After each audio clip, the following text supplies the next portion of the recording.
nasa tuktok, di matatapos itong gulo.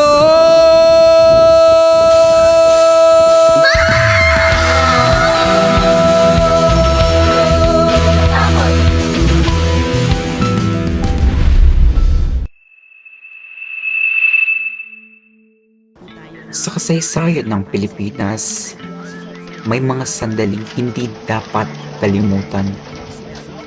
May mga sandaling umulaga sa konsensya ng bayan. At hanggang ngayon, patuloy na umaalingaw-ngaw. Isa sa mga sandaling iyon, ang EDSA People Power Revolution ng 1986. 4 na araw na nagbago ng direksyon ng bansang Pilipinas. Isang revolusyong hindi pinutok ng baril, kundi ipinagdasal, ipinaglaban at ipinagsigawan ng sambayanan.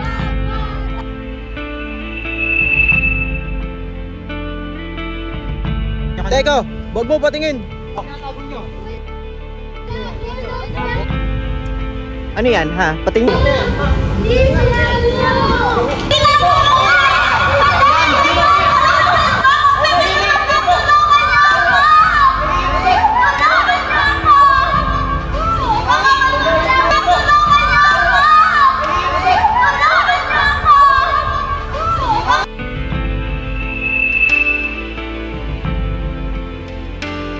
Noong 1972, idiniklara ang martial law at ang pangakong kaayusan unti-unting nauwi sa takot.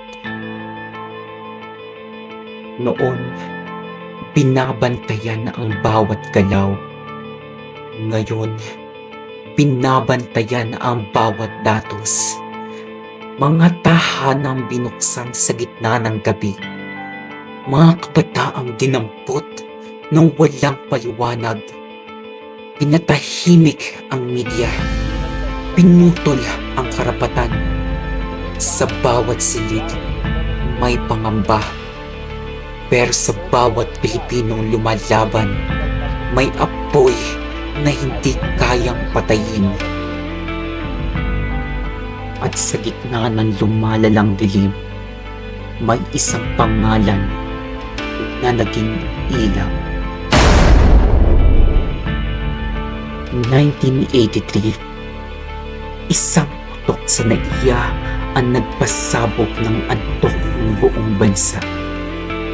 Sa kanyang pagbalik, bumulagta ang isang pag-asa. Pero sa kanyang pagkamatay, mas marami ang nagising. Daan-daan libo ang nagmartsa. Libo-libo ang nagdasal at ang isang bangkay nagparada ng tulad ng 1,000,000 tinig.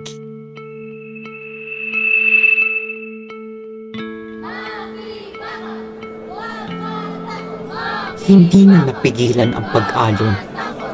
Estudyante, pari, padre, manggagawa, lahat sabay-sabay. May pag-asa pa. Inuulit ko, magpunta kayo sa EDSA.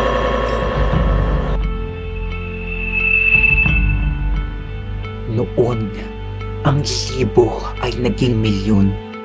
Ngayon, ang iilan ay naging libo-libo online. Ang takot napalitan ng tapang. Sa mga simbahan, may bulong. Sa radyo, may lihim na mensahe. Magpunta sa EDSA.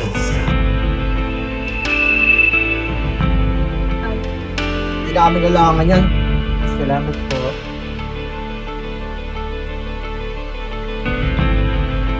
Sa EDSA, dumagsa ang milyong-milyong Pilipino. Walang armas, walang galit, walang dahas. Nakaharap sa tangke, nanginginig ang lupa, pero hindi ang tuhod ng taong bayan.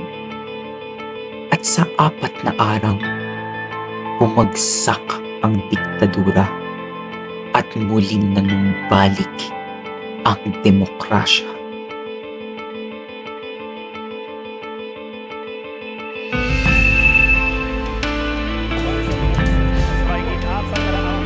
Ngunit pagkatapos ng 39 na taon, may tanong tayong hindi maiwasan. Bakit parang bumabalik ang mga sugat na noon ay halos maghilom na?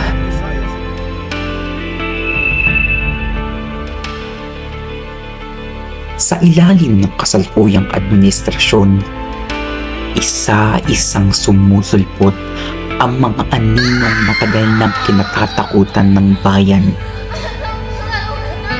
Ganito. Wala naman lang tumutulong sa akin. Anak ko.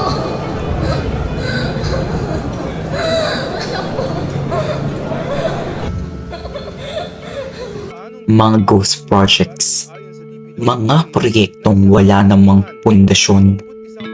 Pero bakit may pondo? Mga flood control na hindi nakontrol ang baha at mga pamilyang hindi naprotektahan kundi nalubog sa baha. Sa putik at baha, may mga pamilyang nabura.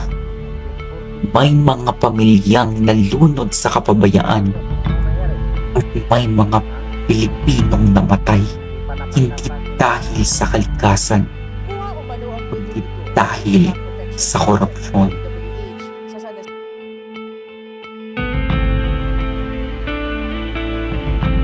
Bilyon-bilyon ang pinangakong ililigtas ang bayan. Pero, nasaan?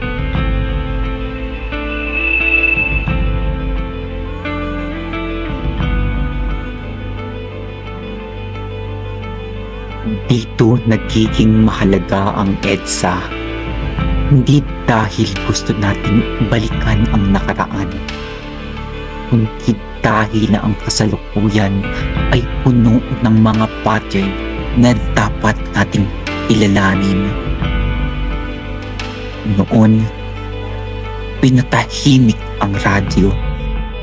Ngayon, binubura ang datos.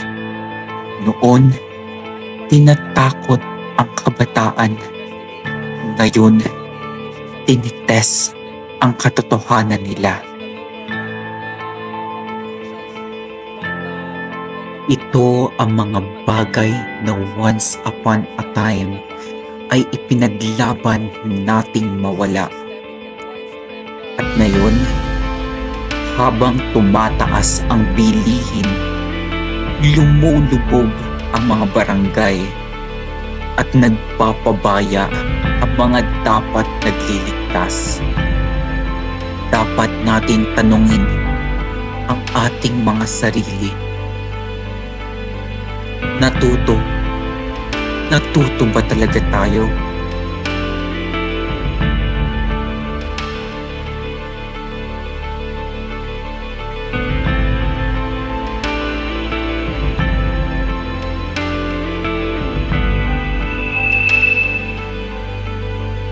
Ang EDSA ay hindi simpleng kwento ng protesta. Isa itong monumento ng tapang ng mga Pilipino. Isang paalala na ang kapangyarihan ng bansa ay nasa kamay ng mamamayan. Sa 2025, sa panahong ginugugol tayo ng korupsyon, kapabayaan at trahedya, ang tanong ay hindi kung uulit ba ang dilim, kundi kung tayo ba, tayong mga kabataan, tayong mga Pilipino ay handang maging EDSA ng ating panahon.